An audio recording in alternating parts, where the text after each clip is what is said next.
मैं आपको दिलचस्प प्रसंग सुनाता हूँ। एक गरीब रबारी का लड़का होता है। वो रोज अपनी गाय और बकरियां चराने के लिए जंगल में लेके जाता है। और एक दिन वो दोपहर को खाना खा रहा होता है कि एक अनजान मुसाफिर आता है। बोलता है, भाई मेरे को भी कुछ भूख लगी है, कुछ खाने को दोगे क्या?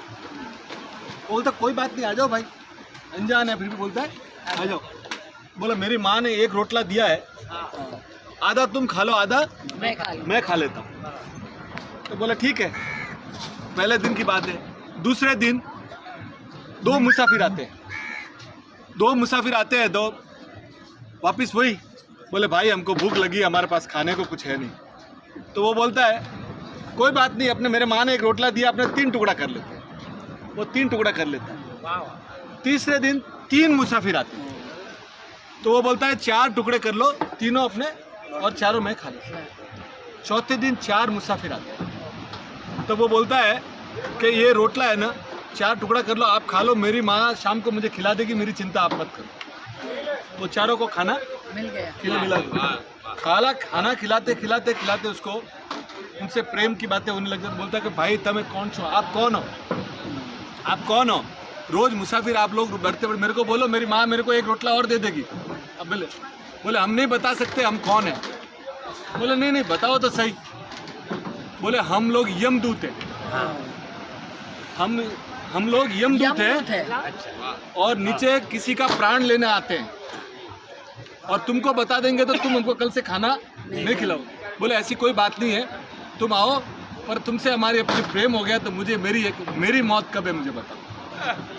मेरी मौत कब है मुझे बताओ। तो वो बोलती है कि भाई हमारे किताब में लिखा हुआ हम बता नहीं सकते। पर वो 4 में से एक को तरस आ जाता है। बोला यार तेरा खाना खाया है, तेरी मौत जिस दिन तू शादी करके आएगा और पहली रात जब अपनी पत्नी को मिलने जाएगा ना, उस समय तेरा सांप डसने से होगी, और जब तू सीढ़ी चढ़ रहा होगा तो वो सांप आएगा। वो बात चली जाती है। थोड़े दिन बाद उसकी शादी होती है, बारात जाती है। सुबह बारात जाके शाम को बारात घर आती है और वो जैसे ही सीढ़ी चढ़ने जाता है ना, तो वो सर्प वहाँ पे खड़ा हो। वो जो यमदूत आया हो तो वो सर्प आँख में से पानी डाल रहा है। तो वो तीनों वो जो साथ में थे बोलते रोता क्यों, अपना तो जॉब है ये। बोला नहीं, इस आदमी ने हमको खुद भूखा रह के खाना खिलाया था और आज मुझे इसको डसना पड़ रहा है। तो बोला कि अभी अपना जॉब है। तो वो सांप और फिर बोलता है कि देख भाई अभी आज मुझे तुझे डसना पड़ेगा। वो बोलता है मेरी प्रियतमा ऊपर बैठी है, मुझे 2 मिनट के लिए मिलने दे, फिर तू मुझे सांप से डस लेना, कोई तकलीफ नहीं, सिर्फ 2 मिनट। तो वो बोलता है कि ये दोनों का वार्तालाप चल रहा है। वो उसकी प्रियतमा अंदर बैठी सब सुन रही है। उसके आँख में पानी आना चालू हो गया कि मेरी पहली रात और मेरा हस्बैंड आज मर जाएगा, और मैं इतना दूर से तो इसके लिए आया। और ये सब बातें चल रही है तो उसकी जो प्रियतमा बैठी होती है उसके पीछे एक बड़ी खिड़की होती है, और खिड़की के पीछे से एक गर्भवती स्त्री जा रही होती है, और वो बहुत भूखी होती है। वो बोलती है कि ये कोई मुझे खाना खिला दो, मेरा पेट एकदम जल रहा है और अंदर मेरा बच्चा है और मुझे बहुत भूख लगी है। ये आवाज़ें ये प्रियतमा सुनती है।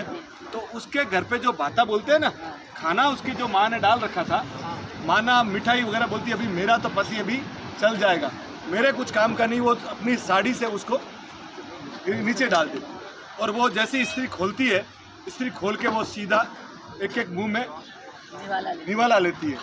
एक जैसे वो मिठाई अंदर जाती है, उसके अंदर से निकलता है, अरे तेरा चूड़ा चांदला अमर रहे, तेरा चूड़ा चांदला अमर रहे, तेरा सुहाग अमर रहे।